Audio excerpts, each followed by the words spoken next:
전 세계 도시계획자들이 숨을 죽였습니다. 도시란 과연 무엇으로 완성되는가? 구조인가, 기술인가, 아니면 사람인가? 그해 독일의 한 도시계획 교수가 서울의 한강을 방문했습니다. 그가 그곳에서 마주한 건 설계도 위의 도시가 아니라 사람과 감정이 흐르는 살아있는 공간이었습니다. 자존심 높은 석학의 시선을 완전히 바꿔놓은 한강. 도시는 숫자로 그릴 수 없습니다. 흐름과 기억, 그리고 숨결로 완성됩니다. 오늘 우리는 도시란 무엇인가에 대한 정의를 바꿔놓은 그 놀라운 여정을 함께 따라가 보려 합니다. 단 1초, 구독과 좋아요는 이 여정에 큰 힘이 됩니다. 자, 이제 이야기를 시작합니다. 도착했을 때부터 느꼈습니다. 제가 알던 아시아의 도시와는 달랐습니다. 베를린 공항을 떠나 서울에 도착한 순간, 저는 이미 제 고정관념과 싸우고 있었죠. 제 이름은 게르하르트 바움, 66세의 은퇴한 도시계획 교수입니다. 베를린 도시대학에서 30년을 가르치며 유럽의 도시 철학을 신봉해 왔어요. 아시아의 도시들은 효율성만 추구한다고 믿었습니다. 이번 서울시 국제교류 프로그램의 초청은 사실 마지못해 수락했어요. 은퇴 후 무료한 일상에서 벗어나고 싶었을 뿐이니까요. 인천공항에서 서울로 향하는 길, 창밖으로 보이는 풍경은 제 예상과 달랐습니다. 너무 정돈되어 있었어요. 마치 계산된 듯한 도시 모습이 눈앞에 펼쳐졌습니다. 역시 감성은 없군. 혼잣말을 중얼거리며 호텔로 향했습니다. 서울시 도시계획국 수변도시팀 팀장인 정하은이 저를 맞이했어요. 41세의 젊은 공무원이었죠. 첫인상은 차가웠습니다. 데이터와 숫자로 무장한 전형적인 아시아 관료라고 생각했어요. 교수님, 내일부터 한강 인근 도시계획 투어를 준비했습니다. 우리 서울의 자랑인 한강을 중심으로 도시가 어떻게 발전했는지 보여드리겠습니다. 정하은의 말에 저는 형식적인 미소로 답했어요. 하지만 속으로는 회의적이었습니다. 또 보여주기식 투어겠지. 유럽의 도시들은 역사와 문화, 그리고 인간의 감성이 녹아있는 공간이라고 믿어왔으니까요. 한국과 같은 신흥국가의 도시는 단순히 기능적인 구조물의 집합체에 불과하다고 생각했습니다. 호텔 창문으로 밤의 서울을 바라보며 생각했어요. 깔끔하게 정돈된 도로와 반짝이는 건물들. 모든 것이 너무 완벽해 보였죠. 마치 영혼이 없는 기계 같았습니다. 이 도시에서 무엇을 배울 수 있을까? 의심스러웠어요. 다음 날 아침, 정하은이 호텔 로비에서 저를 기다리고 있었습니다. 그녀의 표정은 진지했어요. 왠지 제 생각을 읽은 듯한 눈빛이었죠. 교수님, 오늘은 선입견 없이 봐주세요. 우리 서울은 겉모습만큼이나 내면도 아름답습니다. 그 말에 저는 썩 내키지 않는 마음으로 고개를 끄덕였습니다. 사실 저는 이미 결론을 내린 상태였어요. 차를 타고 이동하는 동안 창밖으로 보이는 서울의 풍경이 제 머릿속을 스쳐 지나갔습니다. 높이 솟은 아파트 단지들, 규칙적으로 배열된 도로, 깔끔한 거리. 모든 것이 계산된 듯 정확했어요. 역시 예상대로군요. 너무 기계적입니다. 저도 모르게 중얼거렸죠. 정하은은 미소만 지었습니다. 마치 뭔가를 알고 있는 듯한 미소였어요. 첫 방문지는 여의도 한강공원이었습니다. 넓은 잔디밭과 강변을 따라 조성된 산책로가 눈에 들어왔어요. 시민들이 여유롭게 걷거나 자전거를 타고 있었죠. 질서정연했습니다. 인상적이네요. 모든 것이 계획대로군요. 저는 건조하게 말했어요. 정하은은 미소를 지었습니다. 교수님, 계획은 틀일 뿐이에요. 그 안에 담긴 것은 사람들의 삶입니다. 저기 보이시나요? 정하은이 가리킨 곳을 보니 한 가족이 돗자리를 펴고 소풍을 즐기고 있었어요. 아이들은 뛰어놀고 부모는 그들을 바라보며 웃고 있었죠. 그 모습이 왜인지 마음에 와닿았습니다. 하지만 전문가로서의 자존심이 그 감정을 밀어냈어요. 좋은 공원이지만 결국 쇼윈도 아닌가요? 유럽의 공원들은 수백 년의 역사와 문화가 있습니다. 이건 그냥 만들어진 공간이죠. 제 말에 정하은은 당황하는 기색 없이 고개를 끄덕였어요. 교수님 말씀대로 우리 한강공원은 역사가 짧습니다. 하지만 시간이 아니라 그 안에 담긴 이야기가 중요하지 않을까요? 저는 무시하듯 고개를 돌렸습니다. 사실 제 안에서는 작은 의문이 생겨나고 있었어요. 너무 완벽한 이 도시가 의심스러웠죠. 어디에 감춰진 진실이 있을 거라 생각했습니다. 우리는 이후 반포대교와 잠수교를 걸어서 건넜어요. 강 위에서 바라본 서울의 풍경은 압도적이었습니다. 고층 빌딩들이 하늘을 찌르고 강은 도시를 가르며 흐르고 있었죠. 놀랍군요. 강과 도시가 이렇게 공존하다니. 저도 모르게 감탄했어요. 정하은은 그때 의미심장한 말을 했습니다. 한강은 서울의 심장입니다. 우리는 이 강을 통해 숨쉬고 살아갑니다. 그 말이 왠지 마음에 와닿았지만 고개를 저었어요. 멋진 표현이지만 도시계획은 감성이 아닌 논리와 기능으로 평가해야 합니다. 잠시 후 우리는 세빛섬에 도착했어요. 강 위에 떠있는 인공섬이었죠. 건축물의 디자인은 미래적이었습니다. 이건 좀 과하지 않나요? 자연을 훼손한 것 같은데. 제 비판적인 시선은 계속됐어요. 정하은은 침착하게 대답했습니다. 모든 도시는 자연과 타협합니다. 중요한 건 그 균형이죠. 세빛섬은 사람들이 강을 더 가까이 느낄 수 있게 해요. 저는 고개를 저었습니다. 그래도 이건 인위적입니다. 진정한 도시와 자연의 조화가 아니에요. 그날 저녁 호텔 창문으로 한강의 야경을 바라보며 생각에 잠겼어요. 왜 이렇게 완벽한 도시가 제 마음을 불편하게 하는지 이해할 수 없었습니다. 아마도 제가 알던 도시의 정의에 맞지 않아서였을까요? 아니면 제 고정관념이 흔들리고 있어서였을까요? 셋째 날, 저는 혼자 한강변을 산책하기로 했습니다. 정하은의 공식 일정에서 벗어나 실제 서울을 보고 싶었어요. 이른 아침, 아직 사람들이 많지 않은 한강공원을 걸었습니다. 물 한 개가 강 위로 피어오르고 있었죠. 그때였어요. 한 노인이 강가에서 뭔가를 관찰하고 있는 모습이 눈에 들어왔습니다. 호기심에 다가갔어요. 무엇을 보고 계십니까? 제 서툰 한국어에 노인은 놀란 듯 돌아봤습니다. 70대로 보이는 그분은 미소를 지으며 유창한 영어로 대답했어요. 강에 사는 물고기들을 관찰하고 있습니다. 제 이름은 최태경입니다. 당신은 외국에서 오셨군요. 자기소개를 마친 후 최태경은 자신이 자원봉사 도시 해설사라고 했어요. 퇴직 후 한강의 생태를 시민들에게 알리는 활동을 한다고 했죠. 혹시 관심 있으시면 조금 안내해 드릴까요? 평소라면 거절했을 테지만 왠지 그의 눈빛에 이끌려 수락했습니다. 우리는 함께 걸으며 이야기를 나눴어요. 최태경은 한강의 역사와 변화에 대해 설명했습니다. 이 강은 서울의 역사입니다. 우리 조상들의 삶이 흐르고 현대 서울 시민들의 기억이 쌓이는 곳이죠. 강은 사람의 기억을 담는 그릇입니다. 그 말에 미묘한 충격을 받았어요. 도시를 그렇게 표현한 사람은 처음이었습니다. 흥미로운 관점이군요. 하지만 도시계획에서 감성적 접근은 현실적이지 않습니다. 최태경은 웃음 지었어요. 교수님, 도시는 사람이 사는 곳입니다. 사람에게 기억과 감정이 없다면 그건 도시가 아니라 그냥 건물 덩어리죠. 그의 말에 반박하고 싶었지만 입이 열리지 않았습니다. 우리는 계속 걸었어요. 최태경은 여러 장소에서 멈춰 이야기를 들려주었습니다.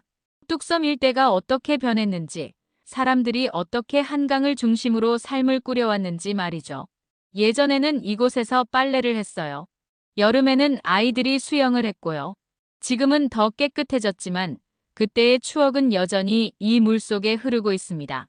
점심시간이 되자 최태경은 작은 도시락을 꺼냈어요. 저에게도 나눠주셨죠. 강변에 앉아 함께 식사하며 대화를 이어갔습니다. 내일도 시간 있으세요? 자전거 타고 한강을 더 둘러보면 어떨까요? 평소에 저라면 거절했을 테지만 이상하게도 그의 제안이 끌렸어요. 좋습니다.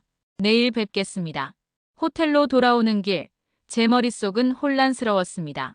최태경의 말이 계속 맴돌았어요.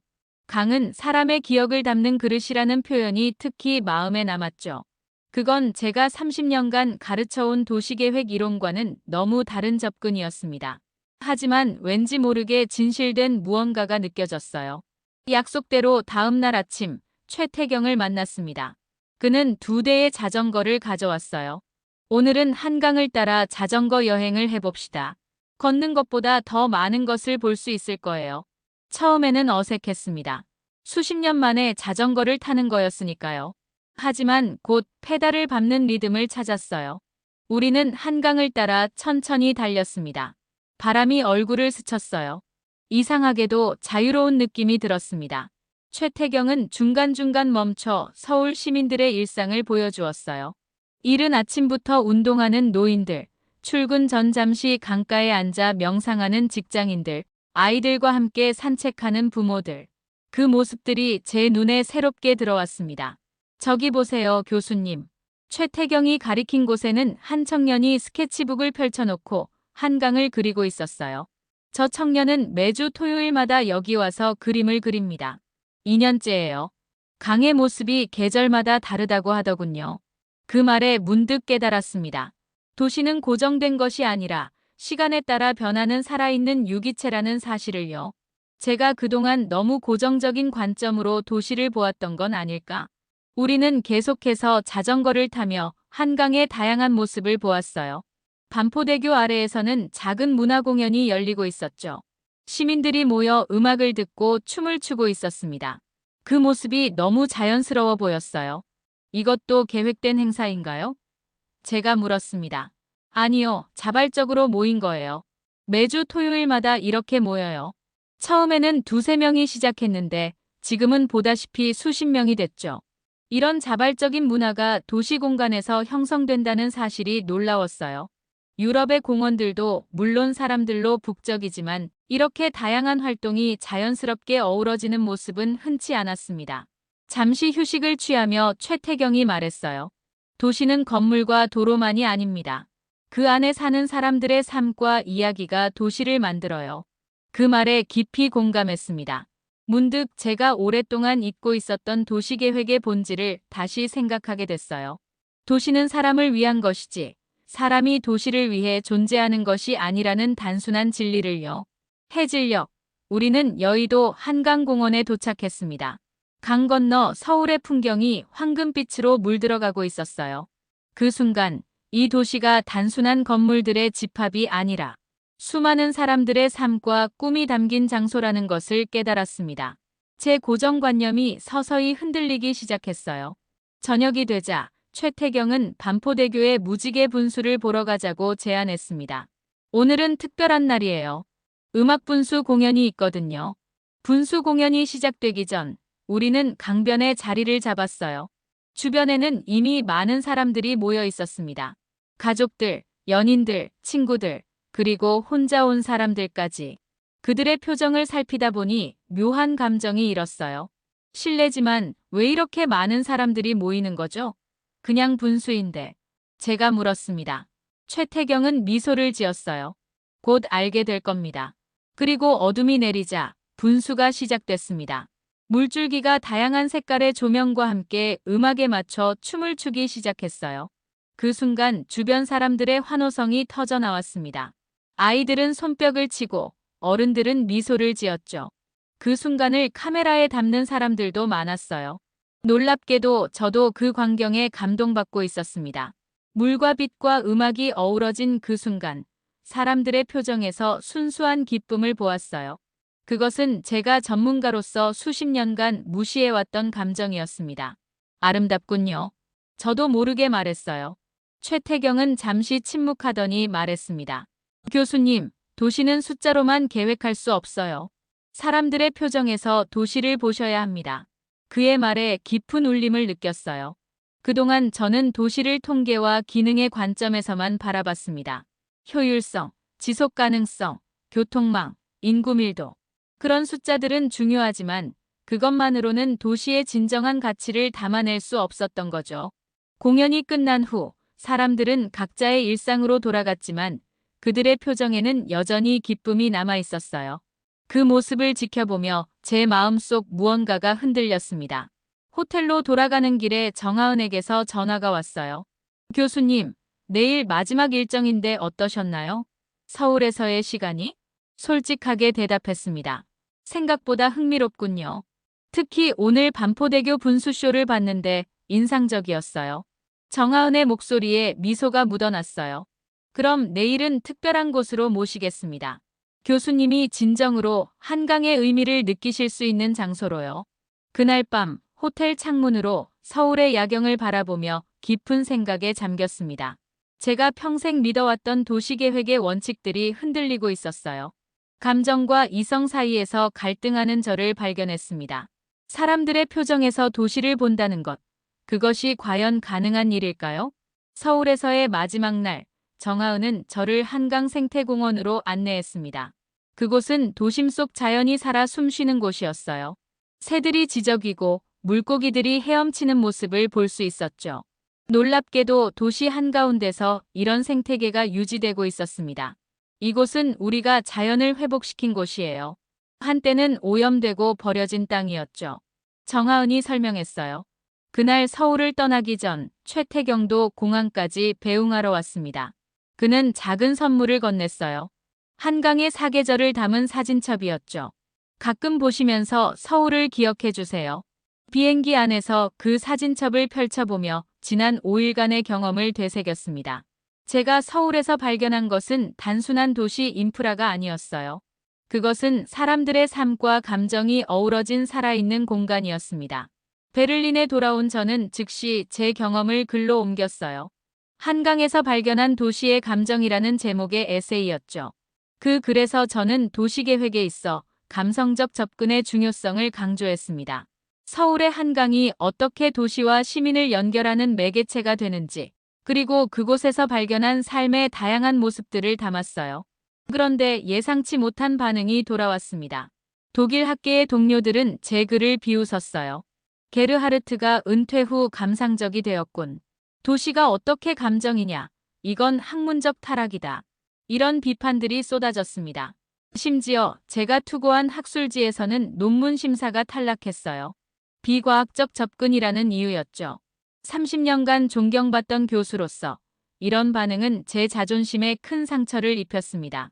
하지만 이상하게도 굴복하고 싶지 않았어요.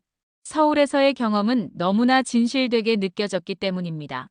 저는 다시 제 글을 읽어보았어요. 그리고 깨달았죠. 제가 쓴 것은 단순한 감상이 아니라 도시계획의 본질에 대한 성찰이었음을요. 도시는 사람을 위한 것이다. 이 단순한 진리를 저는 오랫동안 잊고 있었습니다. 수치와 효율성에 집중하다 보니 도시의 진정한 목적을 잊었던 거죠. 서울의 한강은 저에게 그것을 일깨워 주었어요. 동료들의 비웃음에도 불구하고 저는 제 생각을 굽히지 않았습니다. 오히려 더 깊이 탐구하기로 결심했어요.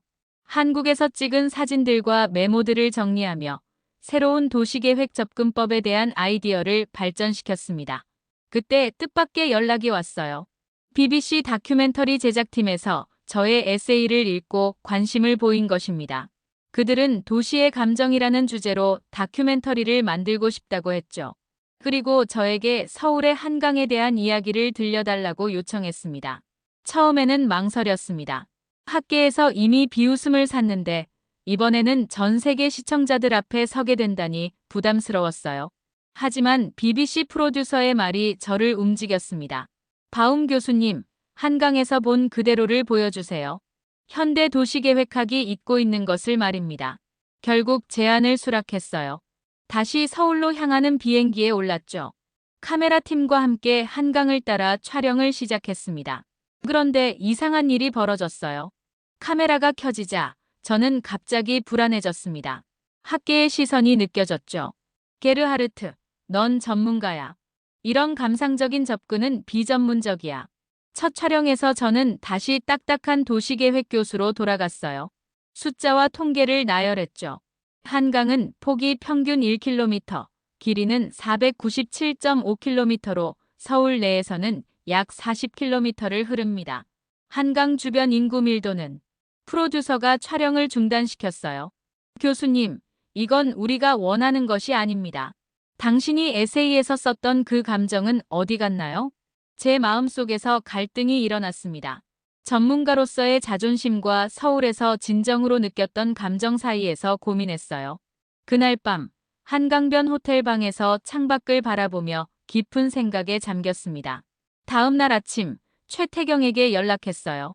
도와주실 수 있을까요? 제가 한강에서 느꼈던 감정을 다시 찾고 싶습니다. 최태경은 흔쾌히 동의했어요. 우리는 다시 한강을 따라 걸었습니다. 이번에는 카메라 없이 그냥 사람으로서요. 그는 저를 한강 변두리의 작은 마을로 데려갔어요. 그곳에서 강과 함께 살아온 사람들을 만났습니다. 80대 노인이 말했어요. 제 할아버지부터 이 강가에서 살았습니다. 한강은 제 가족의 역사예요. 젊은 예술가는 이렇게 말했죠. 저는 한강에서 영감을 받아요. 강물처럼 끊임없이 변화하면서도 본질은 유지하는 그 모습이 예술의 본질과 닮았거든요. 그들의 이야기를 들으며 제 안에 무언가가 깨어났습니다. 도시는 단순한 공간이 아니라 시간이었어요. 과거와 현재, 미래가 공존하는 살아있는 유기체였죠. 다음 촬영에서 저는 달라졌습니다. 카메라 앞에서 솔직하게 말했어요. 저는 30년 동안 도시를 숫자로만 보았습니다. 하지만 한강은 저에게 도시의 새로운 측면을 보여주었어요. 도시는 사람들의 기억과 감정이 쌓이는 곳입니다. 촬영은 순조롭게 진행됐어요. 하지만 편집 과정에서 또 다른 갈등이 일어났습니다. 프로듀서가 한강의 아름다운 면만 강조하려 했거든요. 이건 감성이 아니라 홍보 아닌가요? 제가 물었습니다. 진실된 다큐멘터리를 위해 저는 한강의 어두운 역사도 포함시킬 것을 주장했어요. 개발 과정에서의 환경 파괴, 재개발로 인한 주민들의 이주, 그리고 여전히 남아있는 문제들까지요. 결국 프로듀서도 제 의견에 동의했습니다. 진정한 도시의 모습을 보여주기 위해서는 그 모든 것이 필요했으니까요. BBC 다큐멘터리 한강 도시의 감정을 찾아서가 방영되었습니다. 반응은 폭발적이었어요. 시청자들은 도시를 바라보는 새로운 관점에 매료되었습니다. 특히 유럽의 도시계획 전문가들 사이에서 큰 반향을 일으켰어요.